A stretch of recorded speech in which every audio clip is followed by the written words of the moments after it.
जय हिंद दोस्तों। अगर आप आईपीओ के लिए अप्लाई करते हो तो एक और आईपीओ अपने सामने आ गया है, इंडोफार्म का आईपीओ। ये बेसिकली ट्रैक्टर सेक्टर से रिलेटेड है और 2025 का पहला आईपीओ है जो लिस्ट होने वाला है। वैसे शुरुआत तो है 2024 में हो जाएगी, लेकिन क्लोज 2025 में होगा और लिस्टिंग भी 2025 में इसकी होने वाली है। तो चलिए दोस्तों, शुरुआत करते हैं इस वीडियो की। सबसे पहले जानेंगे कंपनी एंड आईपीओ डिटेल्स के बारे में कि कैसे एक कंपनी जो इंडिया से शुरू होती है और वर्ल्ड तक अपना व्यापार करती है। साथ ही कंपनी के फाइनेंशियल्स जानेंगे कि कंपनी प्रॉफिट मेकिंग है या फिर लॉस मेकिंग है। साथ ही वैल्यूएशंस, पीयर कंपैरिजन के मुकाबले वैल्यूएशन महंगी है या फिर सस्ती है। लेटेस्ट जीएमपी क्या चल रही है, इस आईपीओ के लिए अप्लाई करना चाहिए या फिर नहीं करना चाहिए। अप्लाई करना चाहिए तो लिस्टिंग गेन के लिए करना चाहिए या फिर लॉन्ग टर्म के लिए करना चाहिए। सभी बातें आपको इस वीडियो में जानने के लिए मिलेगी। अब दोस्तों बात करते हैं कंपनी के बारे में। तो कंपनी इनकॉर्पोरेटेड हुई थी 1994 में। अच्छा खासा टाइम हो गया है कंपनी को मार्केट में। बेसिकली ट्रैक्टर और क्रेन से रिगार्डिंग मैन्युफैक्चरिंग और उनका एक्सपोर्ट करती है।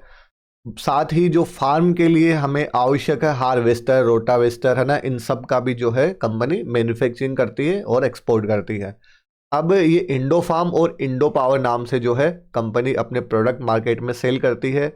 यहाँ इंडिया के साथ साथ में ये कंपनी एक्सपोर्ट भी करती है। कहाँ पे? Nepal, Syria, Sudan, Bangladesh, Kenya, Germany, UAE, है ना। तो बहुत सी कंट्रीज में इसका एक्सपोर्ट का भी काम है। लगभग 20+ कंट्रीज में ये जो है अपने प्रोडक्ट एक्सपोर्ट करती है। और लगभग 12,000 जो ट्रैक्टर है ना, ये पर एनम प्रोड्यूस करती है और 1280 के करीब जो है ये क्रेन प्रोड्यूस करती है, जिनमें अलग अलग साइज की ट्रेन है, 9 टन टू 13 टन। तो बेसिकली जो ये एग्रीकल्चर सेक्टर और इंडस्ट्रियल ग्रोथ में काम में आती है। आप क्रेन भी आप देख सकते हो, इंडस्ट्री में भी काम में आती है अपने पास में। और ट्रैक्टर भी आप देख सकते हो, इंडस्ट्री और फार्मिंग दोनों में जो है ट्रैक्टर भी काम में आते हैं। आई होप जो सेक्टर है वो आपको अच्छा लग रहा होगा, पसंद आ रहा होगा। देखिए सदाबहार सेक्टर है, दोनों ही जगह, चाहे इंडस्ट्री की बात हो या फिर एग्रीकल्चर की बात हो, दोनों ही जगह जो है इनका यूज़ होता है। अब अगर बात करें, ये जो कंपनी है उसका लगभग 150+ डीलरशिप है और 1 लाख+ जो कस्टमर है, हैप्पी कस्टमर्स हैं इनके। और लगभग 20+ कंट्रीज में ये जो है अपना प्रोडक्ट एक्सपोर्ट करती है, जिसमें क्रेन हो गया, ट्रैक्टर हो गया और बाकी के प्रोडक्ट्स हो गए।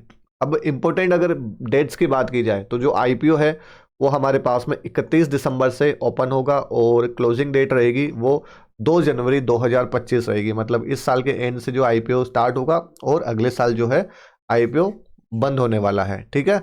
इसका जो प्राइस रहेगा 204 से 215 पर शेयर प्राइस रहेगा और 35% के करीब जो है रिटेल कोटा रहेगा। तो साइज अगर देखें तो 260.15 करोड़ का यहाँ पे साइज है। ऑफर फॉर सेल इसमें 75.25 करोड़ है। मतलब एग्जिस्टिंग जो भी इन्वेस्टर प्रोमोटर्स है वो अपनी हिस्सेदारी यहाँ पे बेच देंगे।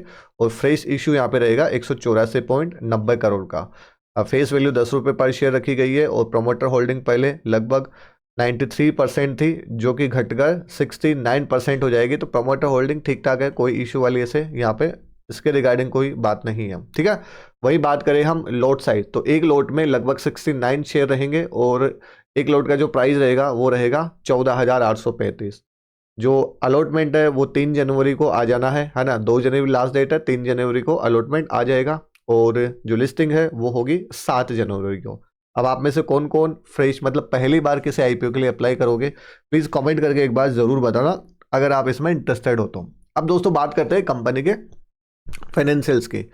तो देखिए कंपनी के फाइनेंशियल्स हमें दिए गए 2022 से 23, 23 से 24 और यहाँ पे सिर्फ एक क्वार्टर के दिया गया, 2025 का एक क्वार्टर हमें यहाँ पे दिया गया है ना। तो बेसिकली जो कंपैरिजन होता है ना, इन्हीं के बीच में होता है, क्योंकि अब आगे के बाकी 3 क्वार्टर में कंपनी का बिजनेस कैसा क्या रहेगा, है ना। हो सकता है प्रोपोर्शनेट बेसिस पे चले, हो सकता है ज़्यादा हो कम हो, तो मेनली कंपेरिजन अपना यहीं पर रहेगा। तो हम यहाँ पे देख रहे हैं जो असेट है, असेट में हम देख रहे हैं कि लगातार यहाँ पे वृद्धि हो रही है, जो कि एक अच्छी बात है। हालांकि यहाँ पे घट गई, इसको असेट में आप यहाँ पे कैलकुलेशन देख सकते हो, उसमें कोई इशू नहीं है। हाँ, रेवेन्यू के हिसाब से ये कैलकुलेशन अलग हो जाती है। तो रेवेन्यू अगर हम देखें तो रेवेन्यू 352 से 371 और 371 से 375। ज़्यादा अच्छी ग्रोथ यहाँ पे नहीं है, ठीक है, बहुत स्लो ग्रोथ हमें देखने के लिए मिल रही है। प्रॉफिट आफ्टर टैक्स अगर देखें तो प्रॉफिट आफ्टर टैक्स देखते हो 13 से 15 और 15 से मतलब 15.6। ठीक है, ज़्यादा अच्छा खासा मतलब जंप नहीं देखने के लिए मिल रहा है। नेटवर्थ की अगर बात की जाए तो नेटवर्थ आप देख लो एज ऑन डेट कंपनी की जो नेटवर्थ है वो अपने पास में 342.25 करोड़ है। सारा फिगर जो है करोड़ में दिया हुआ है। और बोरोइंग बोरोइंग देखो पहले 275 करोड़ की थी, फिर 280 करोड़ बढ़ा, फिर उसके बाद में कम हुआ, और फिर उसके बाद में थोड़ा कम हुआ, थोड़ा बहुत कम हुआ है बोरोइंग। लेकिन बोरोइंग अगर देखें, कंपनी का रेवेन्यू अगर देखें, तो उस हिसाब से बोरोइंग हमें जो है बहुत ज़्यादा यहाँ पे लग रही है, जो कि एक कंसर्निंग पॉइंट यहाँ पे हो सकता है, क्योंकि ग्रोथ में जंप भी उतना अच्छा नहीं है और बोरोइंग की जो है कंपनी के पास में ज़्यादा है। हालांकि थोड़ा कम कर रही है, लेकिन उस हिसाब से कम नहीं कर रही जिस हिसाब से कम करना चाहिए। अब देखिए दोस्तों, अर्निंग पर शेयर की अगर बात की जाए तो अर्निंग पर शेयर है 4.15, आरओई अपने पास में 5.13% निकल के आ रहा है, आरओसी 8.96% निकल के आ रहा है। 15% या इससे अधिक हो तो बेटर है, लेकिन 15% से कम है तो थोड़ा सा यहाँ पे कंसर्निंग पॉइंट है। और अगर नेट कैश फ्लो की बात की जाए ऑपरेटिंग एक्टिविटीज से, तो वो अपने पास में पॉजिटिव है, ये एक हमें अच्छी बात नज़र आ रही है ना। साथ ही दोस्तों बात करें इसके पीयर कंपैरिजन में, जो है वो कंपनी अपने पास में एस्कॉर्ट्स है ना, एक्सन कंस्ट्रक्शन, अगर इनके मुकाबले अगर हम यहाँ पे देखें तो अर्निंग पर शेयर इनके मुकाबले हमें बेहद कम नज़र आ रहा है। और वही अगर पीई की बात करें तो पीई भी अपने पास में यहाँ पे ज़्यादा निकल के आ रहा है। बाकी के फाइनेंशियल्स हमने देखे है ना, आरओई और आरओसी भी हमने देखा, कंपनी के फाइनेंशियल ग्रोथ भी अपने पास में इतनी नहीं है, तो हमें जो है वैल्यूएशन के हिसाब से जो है कंपनी थोड़ी महंगी यहाँ पे नज़र आ रही है इनके पीयर के कंपैरिजन के मुकाबले। अब देखिए दोस्तों, बात करें कि आईपीओ का ऑब्जेक्टिव क्या है, आखिर आईपीओ ये क्यों लेके आ रही है। तो अपनी जो है एक नई मैन्युफैक्चरिंग यूनिट ये इस्टेब्लिश करना चाहते हैं, और साथ ही जो है कुछ हिस्सा जो है ये लोन का भी चुकाना चाहते हैं, जो कि एक अच्छी बात है। और साथ ही बात करें इनकी सब्सिडरी कंपनी है ना, पारोटा फाइनेंस लिमिटेड, इसमें भी जो है ये इन्वेस्ट करना चाहते हैं। तो ये देखिए दोस्तों, एक बात आप समझ लो, ट्रैक्टर का बिजनेस है, ठीक है ना।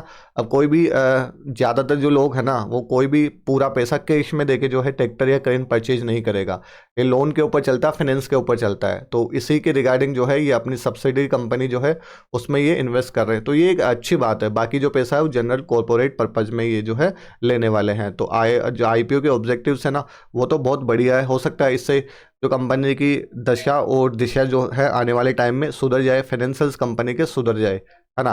नेक्स्ट दोस्तों बात करें लेटेस्ट जीएमपी की, तो लेटेस्ट जीएमपी लगभग 40% के अराउंड चल रही है। ये देखिए एक अनुमान होता है, जरूरी नहीं कि इसके अकॉर्डिंग हमें लिस्टिंग गेन मिली। लिस्टिंग गेन के हिसाब से कि 215 रुपये का जो प्राइस है ना, उसके ऊपर लगभग 85 रुपीज़ का लिस्टिंग गेन मिल सकता है। कई बार इससे ज़्यादा भी मिलता है, कई बार इससे कम भी मिलता है, सिर्फ ये एक फैक्टर नहीं होता, इसलिए हम बाकी के सारे फैक्टर्स यहाँ पे देखते हैं।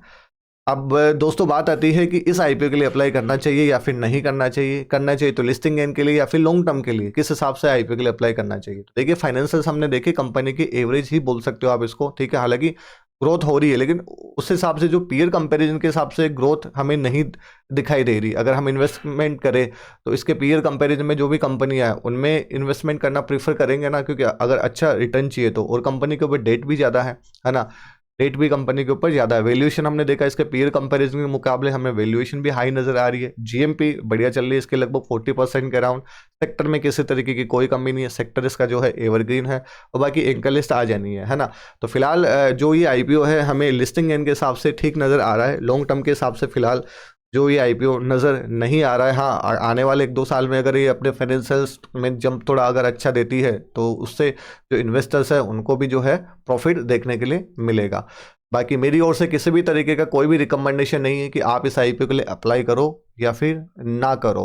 हाँ, अगर वीडियो में दी गई जानकारी से अगर आपको कुछ हेल्प मिलती है तो प्लीज़ चैनल को सब्सक्राइब कीजिएगा, प्यारा सा कमेंट ज़रूर कीजिएगा, और साथ ही ये भी बताना आपके इस आईपीओ के बारे में क्या विचार है। क्या आप इस आईपीओ के लिए अप्लाई करने वाले हो? यदि हाँ, तो कौन सी कैटेगरी में कितने लॉट के लिए आप इस आईपीओ के लिए अप्लाई करोगे।